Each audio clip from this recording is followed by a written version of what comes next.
Hello, and welcome to another episode of the Becoming You podcast. Today's episode is actually inspired by some ideas that my own podcast editor had. Thank you to Jennifer, because I was actually stumped for ideas this week, and she threw out a whole bunch of ideas that were amazing. And so today's topic is about how do you handle a child who is resisting going to school?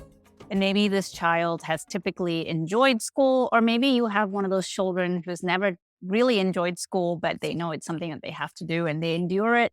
And every Sunday night and Monday morning is really stressful. Maybe every morning is really stressful for you guys. No matter what boat you might be in, I too do have a child that faces some sort of anxiety or reluctance to go to school on some days. So, how do we navigate through this?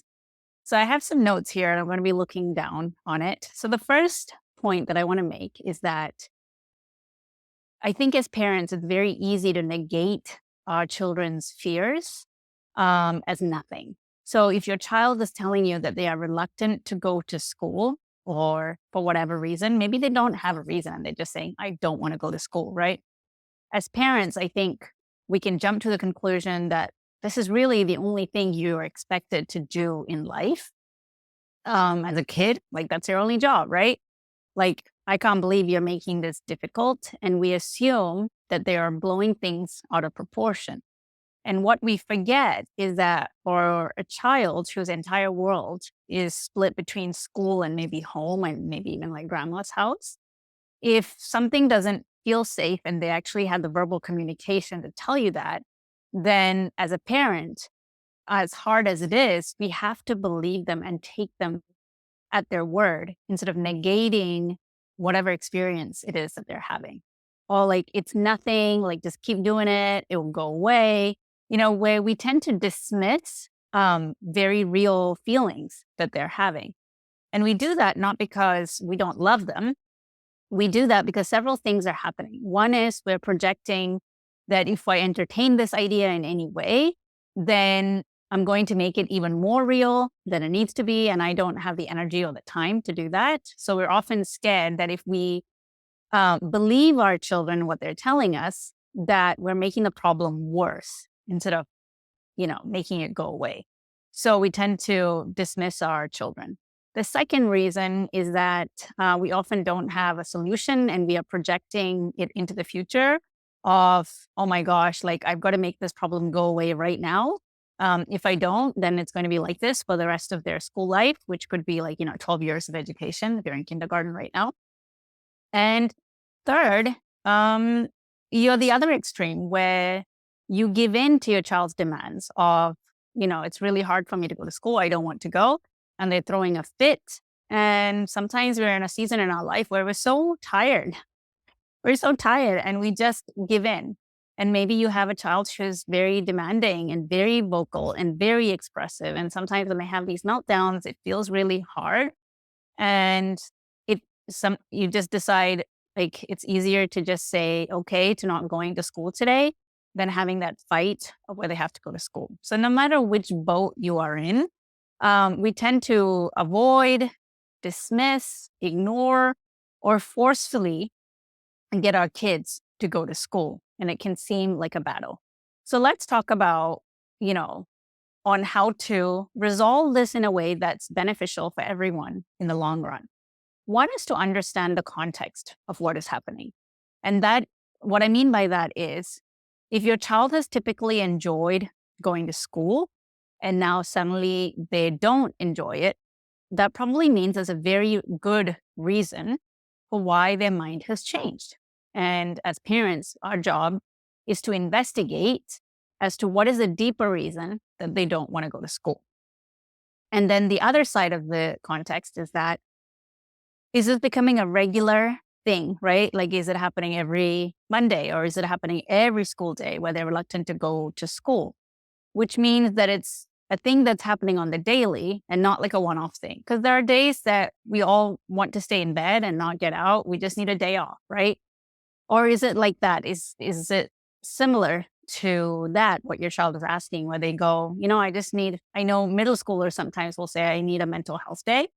But sometimes when they're in elementary school, they don't have the capacity to verbalize like a mental health day, what that even means or why we need one of those, right?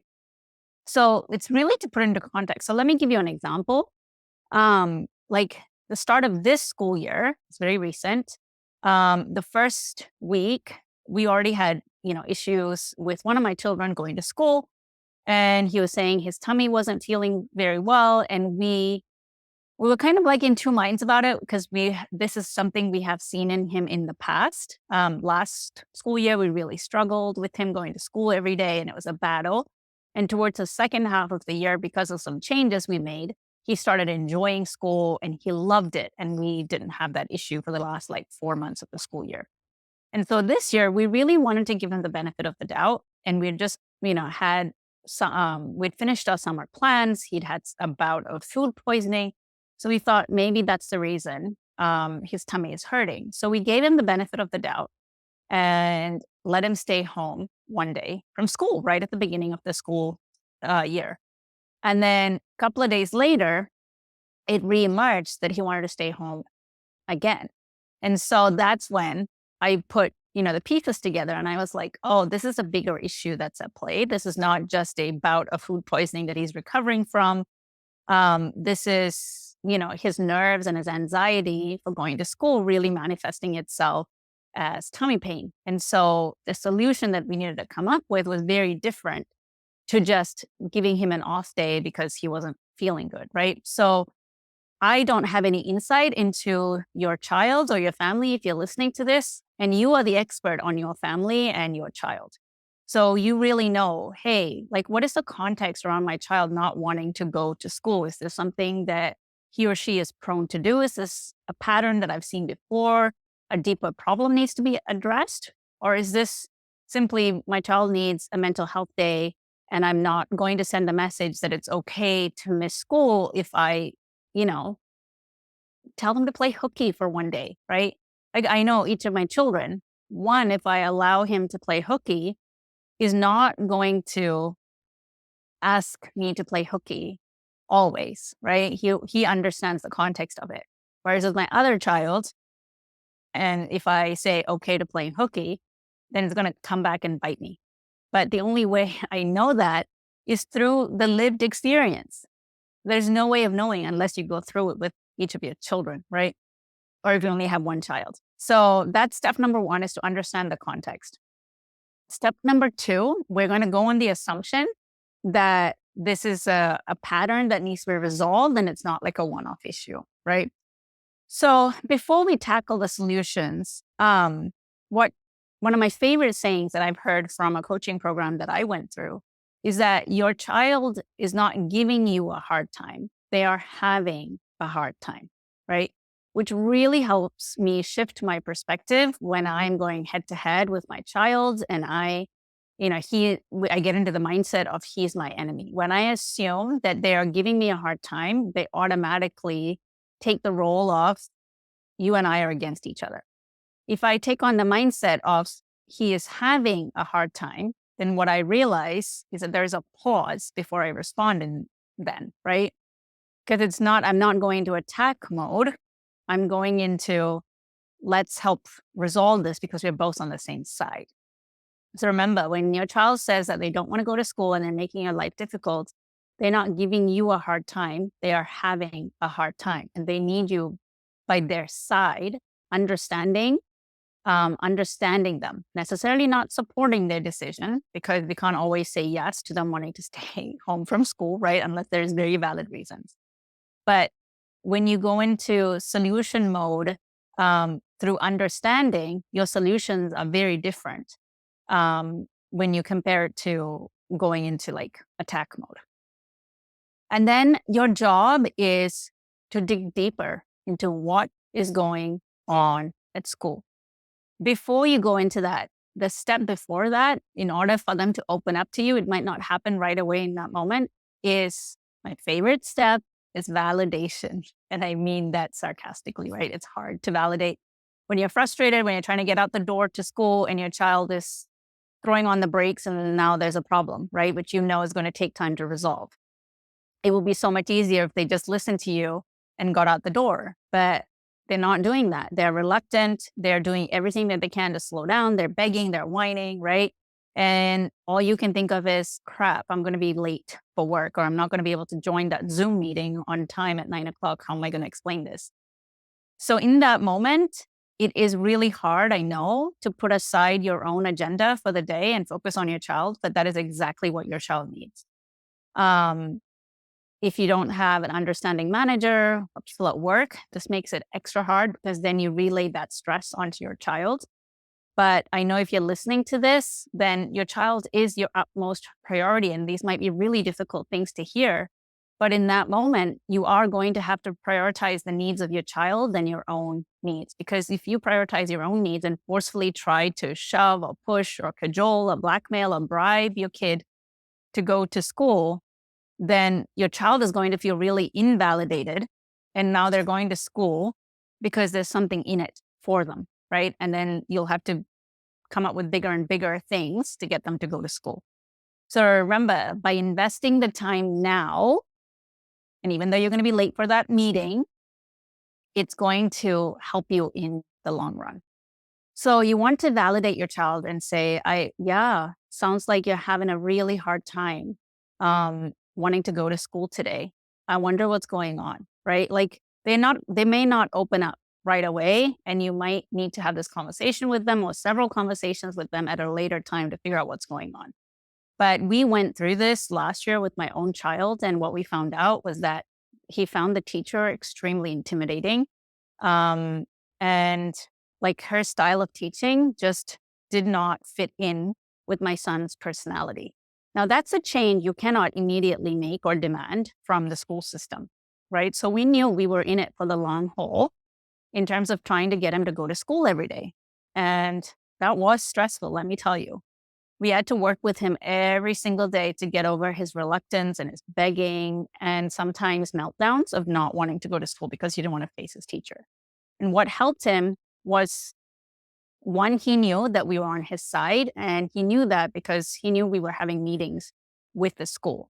So this might not be applicable to you, right? Your child might have a teacher that's super lovely and understanding, and there's nothing like wrong with the teacher. But I guarantee you that there is something going on that is feeling fearful for your child, which is the reason why they don't want to go to school.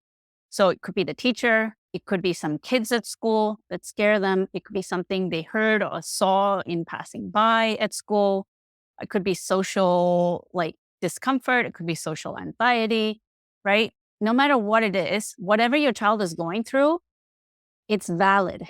Just because you might not see it as a big problem does not mean that it's not a big problem for your child. I think one of the hardest things about parenting is trying to put ourselves into the shoes of our child. We tend to see everything from our perspective. Be like, well, that was never an issue for me. Or I know it's hard, but we just need to suck it up, right? Nobody gets teachers they like all the time. Like, yes, going to school is hard and making new friends is hard, but that's part of life. Like, let's get through it, right? Saying things like that actually adds shame to your child because they already know that not wanting to go to school is not something that's normal and they're struggling. So when we don't validate what it is that they're going through by acknowledging that it's really hard, I see that you're struggling, I see that you're trying, right? And when we don't take the time to understand what's going on at a deeper level, it makes them want to shut down, right? And dig in deeper into whatever it is that the outcome that they want, which during this time, I don't want to go to school and you're not hearing me, you're not listening to me. And I'm going to make myself heard in whichever way gets your attention, right? Which might be negative behavior, okay? So this takes a little bit of investigation to figure out what's going on. So one of the ways that you have this conversation with your child is not while the meltdown and the negotiation is going on for going to school. This needs to be at a time where everyone's feeling relaxed and calm, and you gently bring up the conversation and go, hey, I know that you've been struggling with school. And, school can be a scary place. Like, I want to help you have an easier time going to school, but I can only do that, if you tell me what's going on, what's making you not want to go to school? What do you find it difficult right now? What is going well in school, right? and ask them questions like, is it your teacher? But if your child's not opening up, don't keep bombarding them, take a break and come back to it another day, right? So in the moment, so once you have figured out, maybe you're starting to figure out what the problem is, what the issue is, right? Then obviously get support to help your child work through it. If that's kids in the classroom that are not being kind, then talk to the teacher, talk to the principal of the school, right? Maybe get counseling support for your child. If it's, social anxiety, then maybe this is where the parenting techniques come in, right? It's, can you do role play at home, where you start to teach them to stand up for themselves, right? So one of the things that I did with my own child is like spend so much time validating his experience of, I know that you have a teacher that you're not a big fan of. I know that when she talks or speaks in a certain way, it's really, really scary, right? And then really telling him, but you can do hard things. Like, I want you to keep going to school as we are trying to figure out a plan on how to change classrooms for you. Like, I am trying my hardest to get you what you want, but I also need you to try your hardest, right? And I know I'm asking a lot. So it's really like having those type of conversations based on the age of your child. Now, I don't recommend blackmailing or bribing. So bribing is you get something if you do something. Blackmailing is if you don't do this, like this gets taken away, right? So one is you're hoping for positive action. The other one is you're threatening of their negative outcome. So neither one is helpful because now the child is always going to be looking to you to help motivate them to go do something, right? What you really want to teach your child through this really hard experience is that they are capable of handling hard things and hard feelings in life.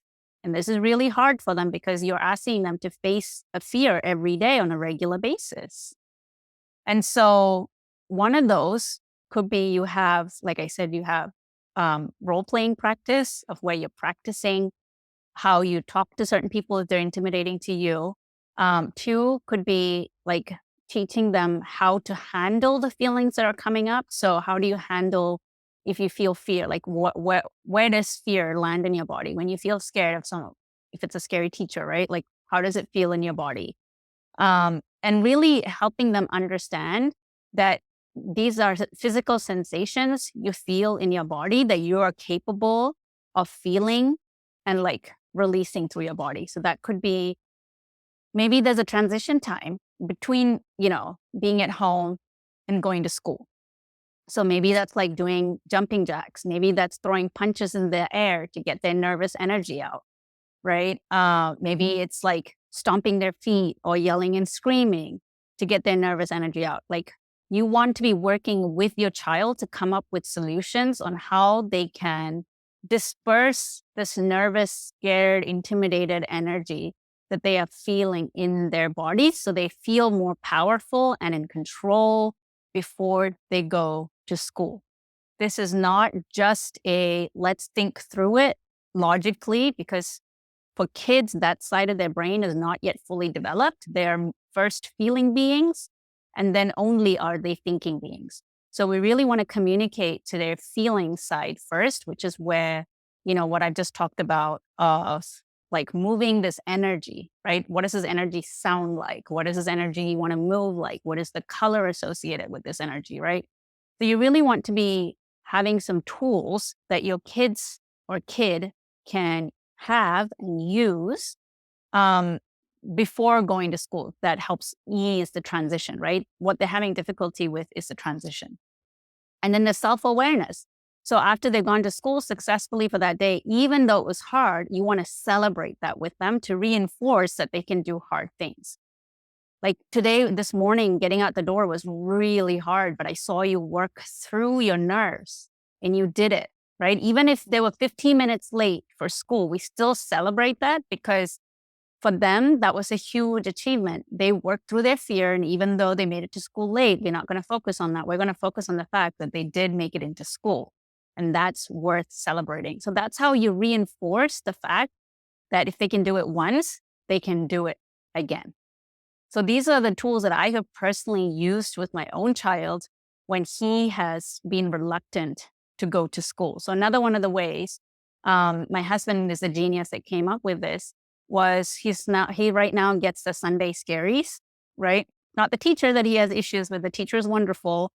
It's the fact that he gets nervous about, what am I going to face for the week? Like, what are we going to be focused on learning at school? And that thought, for whatever reason, makes him really nervous. And every Sunday night, we go through the process of, I don't feel like going to school tomorrow. I don't want to go to school. And we validate. We go, yeah, that's really hard. And then on Monday mornings, he tends to wake up extra early because of the nerves and the anxiety. So my husband tends to go for walks early morning with the dog. And so on Monday mornings, if he happens to wake up early, one of the ways that he gets to calm his nerves or help my son calm his nerves is by asking him to come on the walk with him. So nature is a great way to move energy for kids, where the scary things don't feel as scary anymore because the perspective of the outside and nature like just seems to relax. Like, even think about yourself, right? When you are stressed about something, when you go out and get some fresh air, some of that stress is relieved. And it's the same for children. So my husband took him on a walk on Monday morning, and they talked and they had one-on-one time. Some part of the conversation was about school. And he's starting to build the self-awareness now, he's almost 10, that, hey, on Sunday nights, like, I've noticed I get nervous, which we don't make it a bad thing. It's just something to notice thing without judgment. But he's also got now the tools and past evidence to show him that he can work through hard things by noticing the nerves and the anxiety, but still doing the thing that he's expected to do, which is, as a child, you go to school, right? So it's not one extreme or the other, where we use force and we steamroll our kids into doing the thing that they're scared to do. That is not healthy. And it's also not healthy to let our children decide whether or not they go to school, right? That is also not great, because now they're like, wait, I have that much power to decide, which just does not sit well with kids, okay?